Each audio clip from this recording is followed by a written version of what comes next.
Chapter 1. This is London.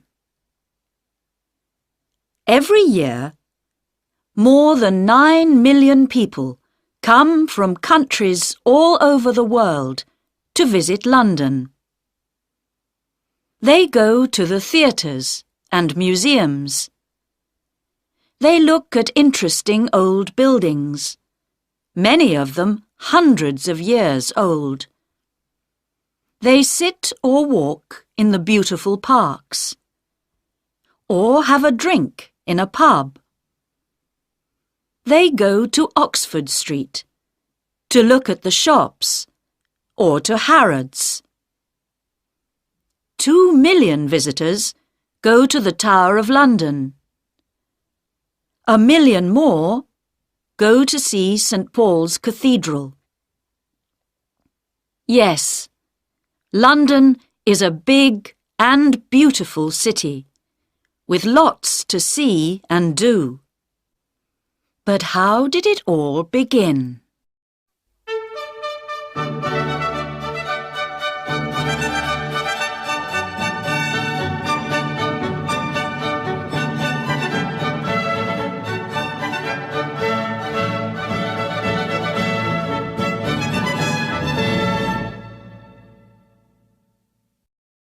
Chapter 2.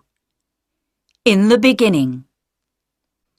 The name London comes from the Romans. There were people living here before they came, but we do not know very much about them. The Romans came to England in AD 43. They built houses and other buildings and made a town next to the River Thames. They called the town Londinium. They built a bridge over the river, and ships came up to Londinium from the sea. The town got bigger and bigger. Important new buildings went up, and you can see some of the Roman city wall today, near the Museum of London. It was a rich town, with about 50,000 people living in it. But soon after AD 400, the Romans left Londinium to go back to Rome, and nobody lived in the town for many hundreds of years. The buildings began to fall down. Danish soldiers destroyed more buildings nearly 500 years later. King Alfred was King of England then. He got the Danes to leave London, and his men built the town again.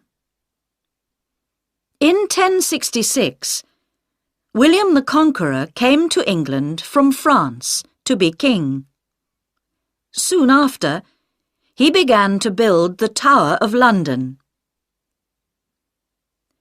When Henry VIII was king, in 1509, 50,000 people lived in London again. By the year 1600, there were 200,000, but a lot of them lived in old and dirty buildings. In 1665, 100,000 people died from an illness called the plague. This was called the Year of the Great Plague. A year later, in 1666, there was a big fire, the Fire of London. It began in a house in Pudding Lane, near London Bridge. More than 250,000 Londoners lost their homes in the fire. It destroyed St. Paul's Cathedral and 88 other churches. But the fire also destroyed most of the worst old buildings, and the new houses that went up after this were better for people to live in. A new St. Paul's Cathedral was built between 1675 and 1711.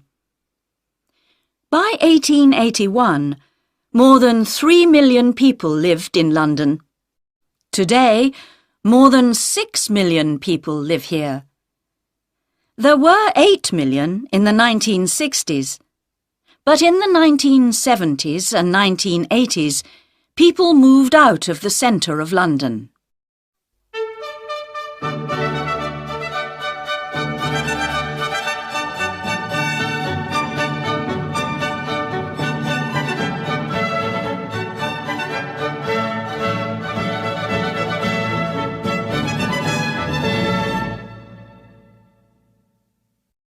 Chapter 3. Visiting the City.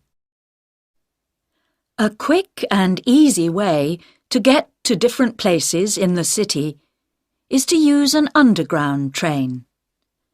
The trains run all day and most of the night. Buy your ticket before you get on the train.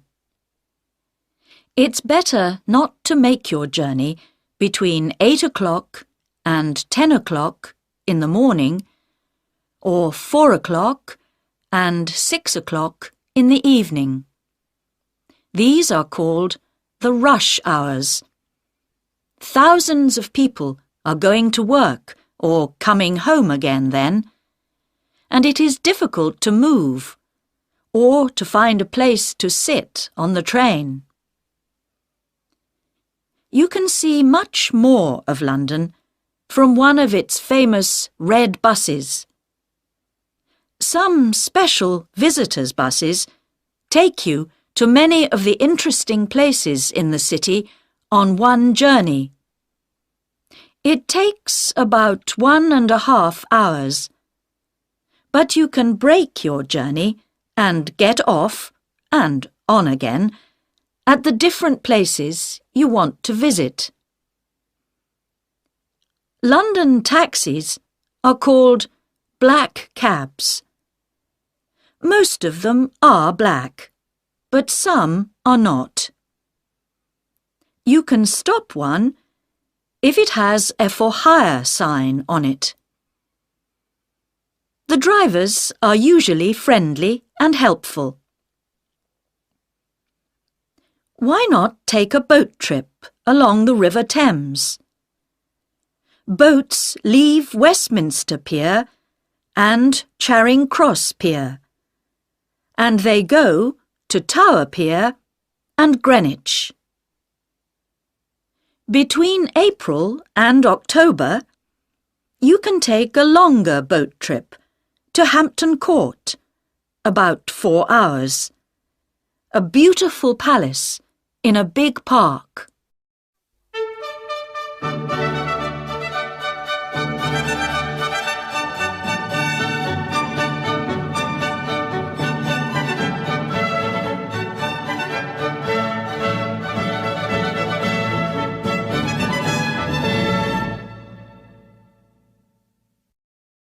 Chapter 4.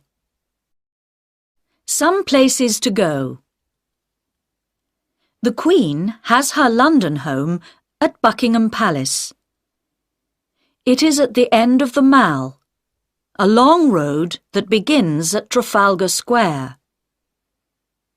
At 11:30 most mornings, the soldiers at Buckingham Palace change the guard.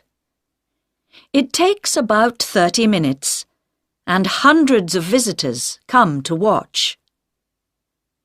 And in August and September, you can usually visit some of the rooms in the palace. But there are always lots of people coming to see them, so be ready to wait. You can also visit the Royal Mews at the palace. This is the home of the Queen's horses and coaches. The Queen's Gallery is also at the palace, and you can visit it at most times of the year. Here you can see pictures from all over the world. The Tower of London is now a museum, and one of London's most famous buildings. More than 2 million people visit it every year. Yeoman warders, also called beefeaters, tell them all about the tower. You can see the crown jewels and visit the Bloody Tower and the White Tower. Or take a walk round the wall and perhaps see one of the tower's famous black birds, the ravens. Tower Bridge is near the Tower of London. It is one of the most famous bridges in the city and first opened in 1894. St. Paul's Cathedral is not far away, on Ludgate Hill. It was built by Sir Christopher Wren after the Fire of London. Wren built more than 50 London churches. Visitors can go up to the Golden Gallery to look across London.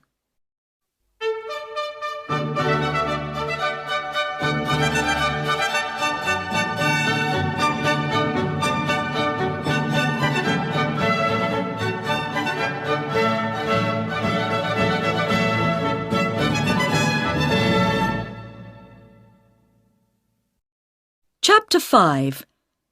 Westminster. Westminster Abbey is more than 900 years old and is a very famous London church.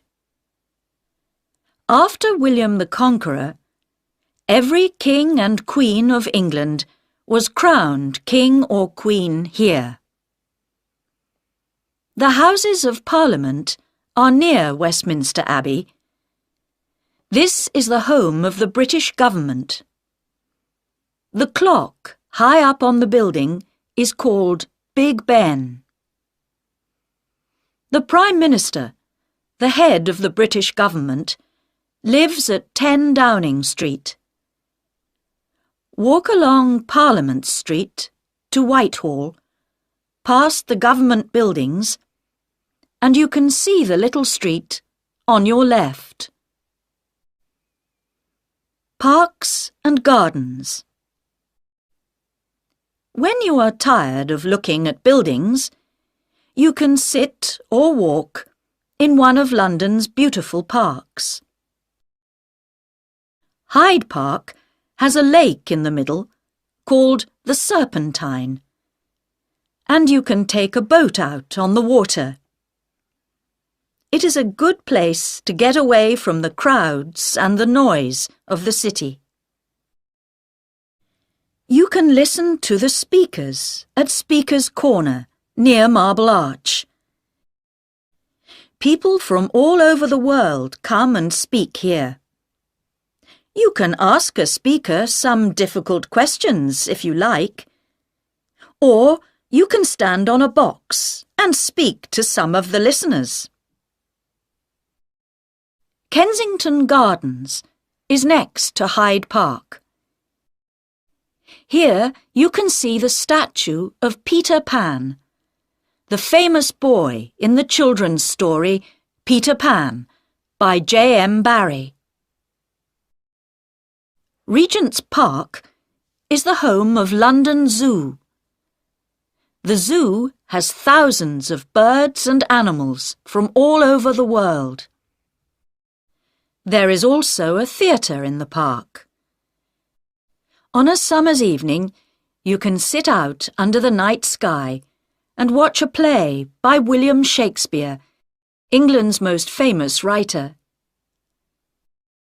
St. James's Park is next to the Mall. It is smaller, but many people think it is more beautiful.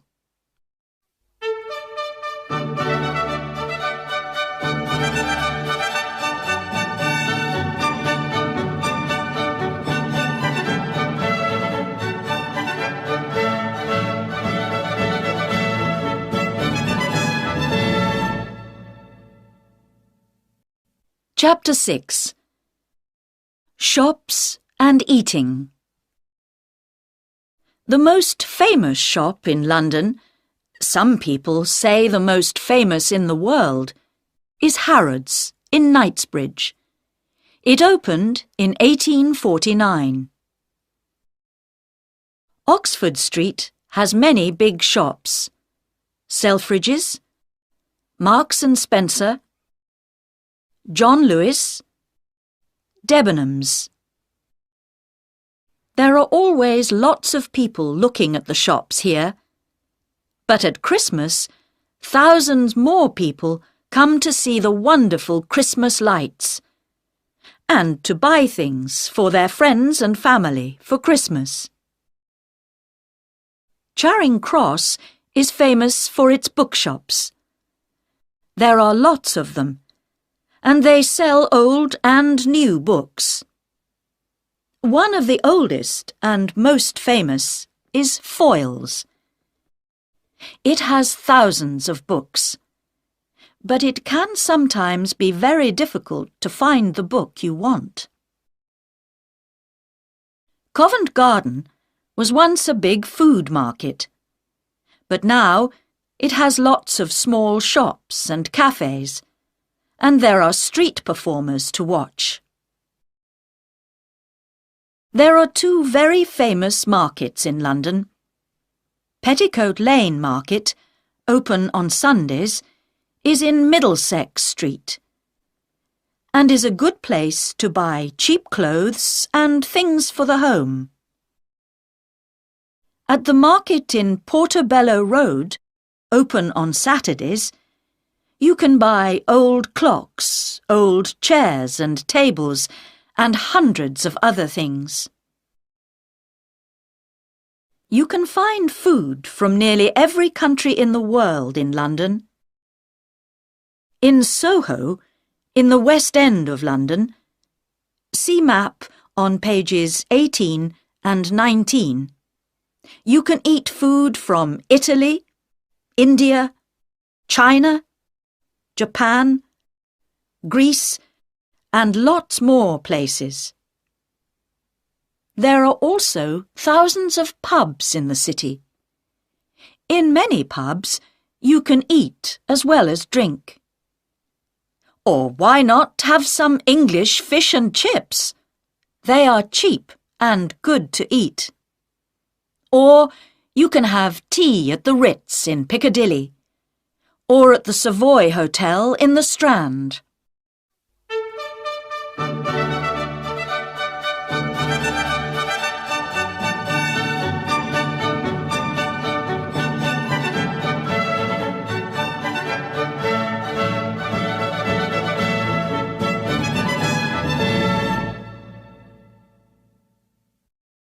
Chapter 7.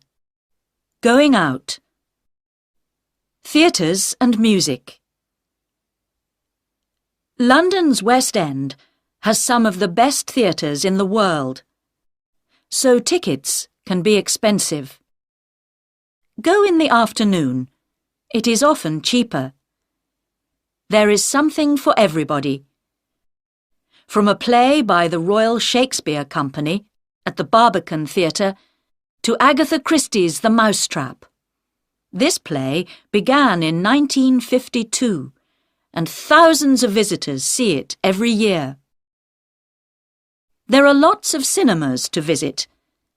The most expensive are in the West End, but you can sometimes get cheap tickets on Mondays.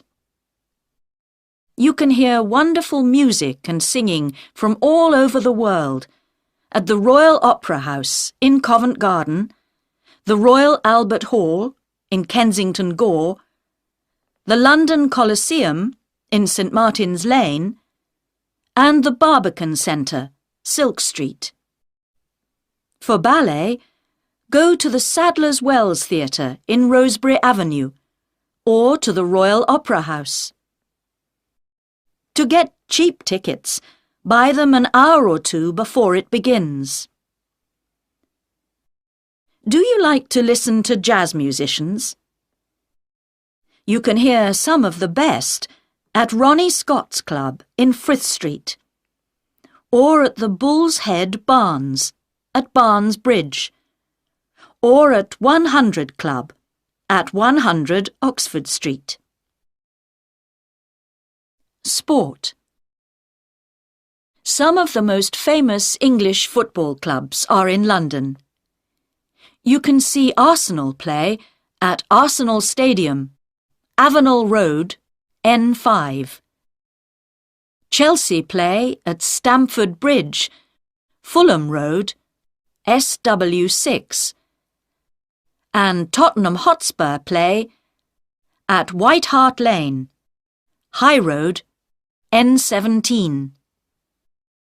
To watch the very English game of cricket, go to Lord's Cricket Ground in St John's Wood, NW8.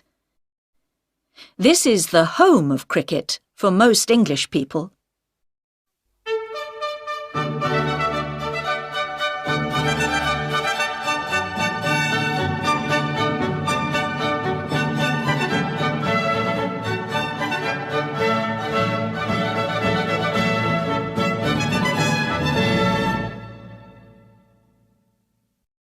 Chapter 8.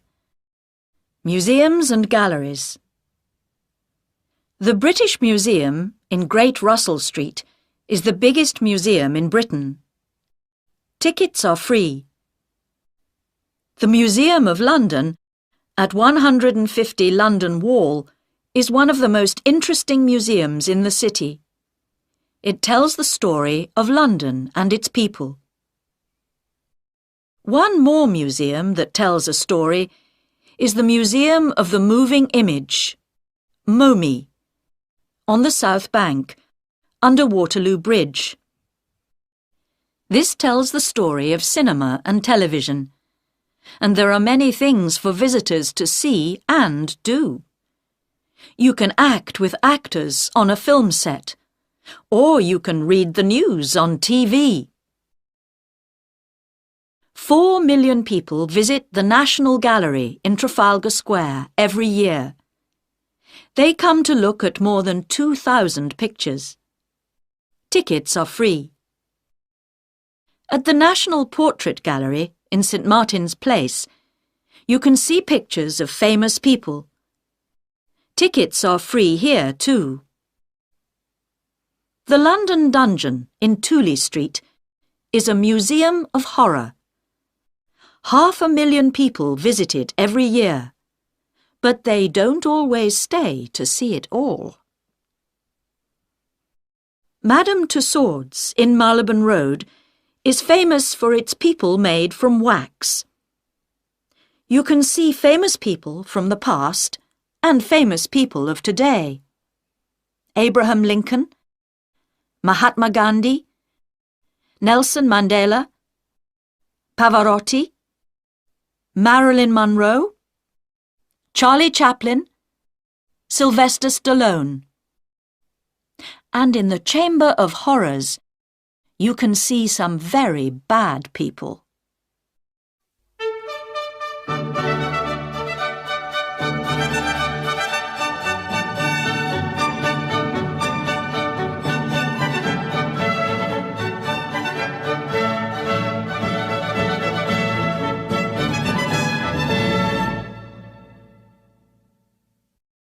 Chapter 9. Places and Parades. The City. Londoners often talk about the city. They are talking about the oldest part of London, the home of the Bank of England, and many other big offices. About 5,000 people live in the city, and at weekends it feels empty. But between Monday and Friday, nearly 500,000 people come here to work in the banks and offices. Look for the city men with their dark suits and umbrellas. St Paul's Cathedral is in the middle of the city, and the Bank of England has an interesting museum that you can visit. Also in the city is a very tall building, 60.6 metres high, called the Monument. Christopher Wren built this too, and it stands on the place where the fire of London began in 1666. Some interesting and exciting days. Every year, on a Saturday morning in June, Foot Guards and Horse Guards have a parade for the Queen. This is called Trooping the Colour. The colour is the flag that the soldiers carry. Thousands of people stand in the Mall to see the Queen and the soldiers go past. The exciting Notting Hill Carnival is on the last Sunday and Monday in August. There are 2 wonderful parades to watch, one on Sunday and one on Monday.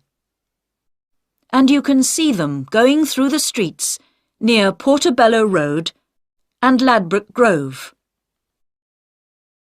On the second Saturday in November, Londoners can see their new Lord Mayor in the Lord Mayor's Show, a parade from Mansion House, the Lord Mayor's home, to the Strand. The Lord Mayor is the most important person in the city after the Queen. The first Mayor of London was Henry Fitzalan in 1189. They were not called Lord Mayors until the time of King Henry VIII. Big red buses, London policemen, Buckingham Palace, Speaker's Corner, Big Ben, Notting Hill Carnival. These are some of the things you can find in London. But there are many, many more. Come and see.